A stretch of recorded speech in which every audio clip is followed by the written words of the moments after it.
Continuamos en Ocupado Noticias, son ya las 5:20. Vamos a conversar sobre las expectativas económicas para el presente año. Sabemos que la economía ha sido de los sectores muy golpeados por la pandemia. Seguimos en un proceso de recuperación, dada la activación de las fases de la economía por esta pandemia. ¿Cuáles son las expectativas para el año que ya empezamos a vivir, el 2021? Conversamos sobre este tema tan importante con el decano del Colegio de Economistas en La Libertad, el señor Alejandro Inga. Decano, bienvenido a Ocupado Noticias. Buenas tardes. Muy buenas tardes, Alberto. Gracias por invitarnos al Colegio de Economistas, en mi persona, para poder conversar, creo que estos temas de las perspectivas económicas, dado de que el año 2020 ha sido un año muy difícil para el país y es necesario conocer qué nos espera este año. Así es, y sabemos que la economía, pues, es el sustento, el pilar fundamental del desarrollo de nuestro país, y estamos en ese marco de poder tener algunos alcances generales de cómo se va a reactivar la economía que ha sido tan golpeada producto de la pandemia para este año. ¿Qué expectativas tenemos? ¿Qué sectores son los que tienen la posibilidad de incrementarse y generar un mayor desarrollo económico, señor Inga? Sí, el año 2020 ha sido un año difícil, no solamente aquí en el país, sino ha sido un año difícil a nivel internacional, dada esta pandemia del COVID-19 que afectó a todo el mundo. La economía nacional en nuestro país, el año 2020 más o menos debe haber caído entre 11 y 12%. La Libertad más o menos cayó 12% el año pasado. Y para este año se espera que a nivel nacional la economía crezca en 11.5% y la Libertad crezca 10.8%. Pero este crecimiento, Alberto, está sustentado solo si no hay el rebrote del virus, porque si hay un rebrote del virus, nuevamente el gobierno va a dictar medidas de cuarentena o va a paralizar algunas actividades y eso haría difícil la recuperación económica. Por eso que estas proyecciones que yo te doy de que para este año la economía de la Libertad crecería 10.8% y a nivel nacional 11.5%, eso sí no hay un rebrote de la pandemia y la actividad económica andaría, digamos, estaría recuperándose de una manera gradual. Bien, ahora, ¿cómo está afectando? Sabemos que este conflicto social, señor Inga, de los trabajadores del sector agroindustrial está afectando la economía en el país. ¿Y cuáles son sus expectativas o cuál es su opinión respecto a esta crisis que aún no se ponen de acuerdo? Si bien es cierto que han dado una tregua de 15 días, hoy se han reunido en la Casa de Identidad, pero los dirigentes insisten en quererse reunir en Lima, con dirigentes de mayor nivel y seguir. Ojalá llegar a un buen acuerdo en una mesa de diálogo. ¿Cuál es su opinión respecto a este conflicto social? Alberto, todos nosotros queremos que haya bienestar para la población, que haya bienestar. Creo que ese es un deseo que se quiere, que la población tenga mejor calidad de vida, mayores niveles de bienestar. Pero eso no se logra con normas, no se logra con leyes. Creo que eso es un craso error del Congreso. Para que tú tengas una idea, ¿cierto? Tenemos una ley general del trabajo, una ley general que establece que a un trabajador, además de su salario, se le debe pagar 2 gratificaciones al año, fiestas patrias y Navidad, se le debe pagar CTS, debe tener 30 días de vacaciones, debe tener un seguro de salud. Eso dice la norma general. Pero si nosotros vamos a la realidad, Alberto, solamente el 25% de la población económicamente activa de los trabajadores se benefician con esta ley. El 75% no se benefician. ¿Por qué? Porque las empresas, para evitar pagar esas normas, se han vuelto informales, los han sacado a los trabajadores fuera de planilla. Entonces, ¿qué significa en la realidad? que el 75% no tienen beneficio de ningún tipo. No tienen vacaciones, no tienen gratificaciones, no tienen CTS, no tienen seguro. Esa norma que buscaba proteger a los trabajadores, Alberto, ha terminado perjudicándolos, porque ha hecho que el 75% de los trabajadores de nuestro país sean informales. Por eso que bajo esa premisa ha sido un error del Congreso de sacar una ley. En el sector agroindustrial, Alberto, es importante decirlo, digamos, aquí en La Libertad, las empresas agroexportadoras han generado 120,000 puestos de trabajo formales directos. Miren la diferencia.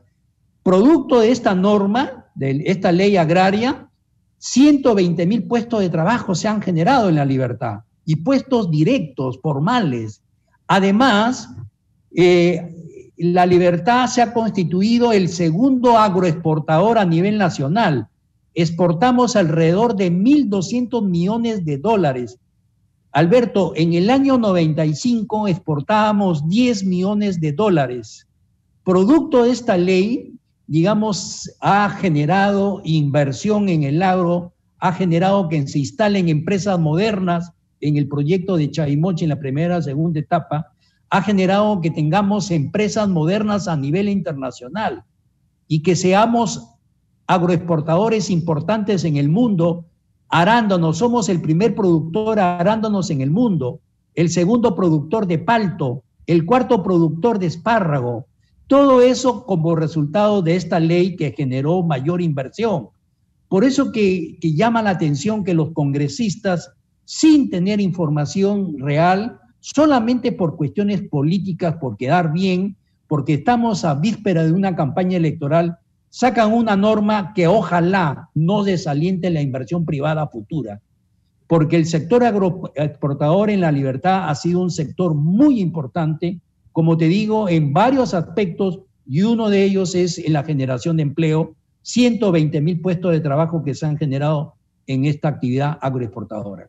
Claro, desde ese análisis, señor Inga, ¿usted considera pues que la ley que fue derogada, la que estuvo vigente desde el año 90, durante 20 años, esa ley debió de repente mejorarse y no derogarse como lo hicieron los congresistas, como usted lo acaba de manifestar, debido a una presión social y tal vez, como usted lo indica, también motivados por un sentido populista, más de que evaluar y analizar la realidad económica de nuestro país y de los trabajadores? Sí, Alberto, tú lo has dicho, lastimosamente tenemos un Congreso populista que busca, digamos, da políticas, da normas que a la gente le gusta, porque la gente no tiene información. Si a la gente le dice, si nosotros le decimos a las personas, vamos a bajar los impuestos, todo el mundo va a estar de acuerdo, va a aplaudir, pero detrás de esa baja de impuestos hay algo que va a hacer daño al país. De igual manera, cuando se dan estas políticas populistas, agradan a las personas, pero detrás de eso hay problemas muy graves para el país. Por eso que eso hay que decirlo. Ojalá que no volvamos a tener esta nueva ley agraria que se está discutiendo, fomentando, no genere una similitud a esa ley general, como te digo, que ha generado que el 75% de los trabajadores sean informales. 75% que solamente reciben un salario por debajo del salario mínimo. No tienen vacaciones, no tienen seguro, no tienen CTS. ¿De qué vale sacar una ley cuando se ha generado este resultado? Ojalá claro que esta nueva ley agraria no genere esos resultados. Como tú lo mencionas, lo adecuado hubiera sido unos cambios, ver qué se puede ajustar, qué se puede mejorar, pero derogar toda la ley para poder volver a hacer una nueva ley en poco tiempo sin discutirse, eso es preocupante. Claro, lo que se comentaba de otro sector era de que tendríamos que ya la ley anterior le había permitido durante 20 años consecutivos a empresarios pagar el 15% del impuesto a la renta y otras exoneraciones como un pago mínimo para de salud. Y según hemos venido conversando con otros especialistas, empresarios también, decían que tal vez se hubiera ido eso de manera progresiva, evaluando y modificándose para que no perjudique también al país. ¿Usted cree que la nueva ley, bueno, ya está aprobada, no se puede dar marcha atrás?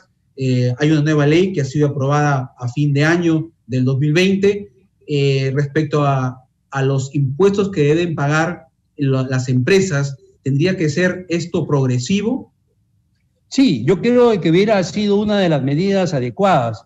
Las empresas, normalmente las empresas, el normal de las empresas pagan algo de casi 30%, casi 30%. Y estas empresas del agro pagaban 15%. Ese era el incentivo, esos eran los beneficios tributarios. De repente esa tasa de 15% ha debido elevarse, ya no 15, de repente 20, y hacer una elevación gradual. Hay que tener en cuenta, Alberto, que en el sector agroexportador que nosotros conocemos, tenemos la suerte de tener una actividad agroexportadora moderna aquí en los valles de Chao, Virú y Mochi. Las empresas han hecho inversiones importantes. Hay que tener en cuenta que una manera de que para que ellas puedan invertir, entonces te vamos a promover que tú inviertas, te vamos a dar este beneficio de menor pago de impuestos, pero con la condición que ellos inviertan. Creo que y eso se ha hecho. Es evidente que si uno va por los valles de Chao, Virú y Moche, cuando uno viaja a Lima en la Panamericana, todo es verde, y eso son inversiones fuertes que las empresas han realizado con esos incentivos tributarios. Pero como es muy cierto, esos incentivos tributarios han debido estar reduciéndose gradualmente, y aquellas empresas que invertían más, que seguían invirtiendo, de repente para ellas estimularlas a través de esa reducción a ser menos gradual. Pero la idea es esa, ha debido modificarse, conversarse, pero no anularse una ley que ha tenido beneficio para el país. Bien, ahora, nuevamente dentro del marco de esas expectativas económicas para el año 2021, ¿qué sectores se proyectan a incrementar su productividad? ¿Cómo evalúa usted el sector turismo, que ha sido también tan golpeado, el comercio, que también es un sustento importante aquí en la región de La Libertad? Sí, Alberto, para este año 2021 se espera que algunos sectores, digamos, crezcan, se recuperen de una manera mucho más rápida que otros sectores. Uno de ellos viene a ser el sector de servicios, comercio y servicios, que se espera más o menos que este año crezca entre 18 y 19%. El sector construcción también es un sector que va a crecer alrededor de 16%. Y hay que tener en cuenta que el sector construcción es una actividad que genera mucho empleo. Por eso es importante la reactivación de la construcción. La manufactura, el sector manufacturero se espera que crezca 15%. Y dentro de este sector manufacturero se esperaba que la agroexportación, digamos, crezca 10%. Pero vamos a ver qué es lo que sucede, cómo toman los empresarios esta nueva ley que se ha dictado. Vamos a ver, van a estar evaluando. Ojalá que no desaliente la inversión, porque estamos a la espera de la tercera etapa de Chavimochi, donde se requiere más inversión del sector agrícola, de empresarios agrícolas. Y si esta ley de motiva, entonces vamos a ver qué es lo que pueda suceder. Bien, finalmente, señor decano, ¿cuál es su opinión sobre ahora la SUNAT ya tiene acceso y tendrá que compartir información a las entidades financieras, a los bancos, sobre ciudadanos y empresas con más de 10.000 soles en sus cuentas personales? Sí, lo que se busca son dos cosas. Las personas, las empresas tienen que pagar impuestos. Es una obligación tributaria. Hay normas que establecen quiénes son las empresas, quiénes son las personas que deben pagar impuestos de acuerdo a sus ingresos. Por eso, ¿qué es lo que sucede en nuestro país? Que tenemos mucha evasión tributaria. Lastimosamente en nuestro país tenemos mucha evasión tributaria. Eso significa que gran parte de las empresas, de las profesionales, no pagan impuestos. Y te puedes dar un ejemplo. Tú te vas a un servicio médico, te vas a pasar una consulta médica, tú ves que en el consultorio médico hay muchos pacientes, pero el médico, el profesional que atiende no da boleta, no entrega un recibo de honorarios. ¿Qué significa? Que ese profesional está recibiendo ingresos, pero no los está declarando. ¿Y por qué no cuando no emite recibo por honorarios, no entrega una boleta, no los declara? Y al no declararlos está evadiendo impuestos. Por eso, ¿qué cosa con esta norma? ¿Qué es lo que busca? Busca la SUNAT tener información, cruzar información. Por decirte, yo soy una persona, un profesional que le digo a la SUNAT, yo gano tanto. Y como yo gano tanto, pago impuestos tanto. Yo le estoy dando una información a la SUNAT. Pero la SUNAT quiere tener la certeza que lo que yo estoy declarando es cierto. Entonces busca mecanismo de cómo cruzar información. Por eso que ahora los bancos le van a informar a la SUNAT los movimientos financieros de las personas.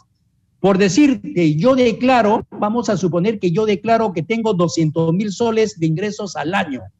Mis ingresos son de 200,000 soles al año, pero yo en los bancos hago movimientos por 400,000 soles. Entonces la pregunta es, ¿cómo estoy haciendo movimientos bancarios por encima de lo que yo le estoy declarando a la SUNAT? Entonces la SUNAT, con esa información que los bancos le dan, cruza información y va a detectar quiénes son personas que no están declarando realmente sus ingresos y esas personas están evadiendo. Creo que es una medida adecuada que va a contraer la evasión y de esa manera el gobierno va a tener más ingresos para poder hacer las obras que el país requiere para poder salir adelante. Sí, y sin embargo, señor Inga, hay un sector que ha dicho, porque eso ha generado mucha polémica, si bien es cierto que hay un decreto legislativo que ampara, el 1434, que podría prestarse a posibles estafas que más adelante podrían darse ya que tenían acceso a las cuentas. ¿Eso podría perjudicar de esa manera? No, la SUNAT no va a tener acceso a las cuentas. Lo que va a suceder, vamos a suponer que yo me voy a un banco hoy día me voy a un banco y hago un depósito de 15,000 soles. Entonces, esos 15,000 están por encima de los 10,000 soles que da la norma. Entonces, ¿qué va a hacer el banco? El banco le va a informar a la SUNAT que yo estoy haciendo un depósito de 15,000 soles. Entonces, correcto, no va a tener acceso a mi cuenta, sino el banco le va a informar a la SUNAT que yo estoy haciendo un depósito de 15,000 soles. Entonces, ese depósito va a estar registrado en las cuentas de la SUNAT y todos los depósitos que superan los 10,000 soles van a estar registrados en la SUNAT, depósitos que, por decirte, yo he realizado.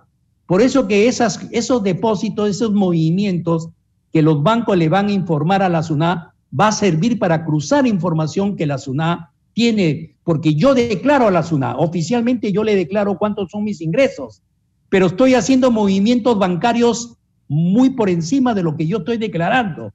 Esa es la información que la SUNAT va a tener para cruzar si yo realmente estoy declarando mis ingresos y estoy pagando los impuestos respectivos.